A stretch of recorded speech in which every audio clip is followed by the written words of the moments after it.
গুৰুত্ব নিদিয়ালৈকে আপোনাক কেতিয়াও কি নকৰিব, আপোনাক ৰিটাৰ্ণ নাহিব। ৰিটাৰ্ণ মানে বুজি পাইছেনে, উভতি মানে নাহে কেতিয়াও।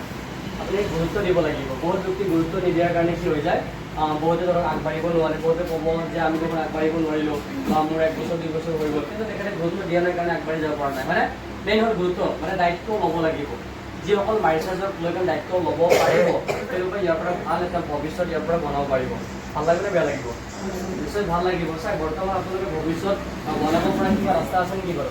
মহিলা বাইদেউ আপোনাৰ কিবা ৰাস্তা আছে নেকি যে 10,000 টকা ইনকাম কৰিব পৰা? প্ৰয়োজন বাইদেউ ইনকাম আছে বাইদেউ, আপোনাৰ কাৰণে ইনকাম ৰাস্তা আছে নেকি?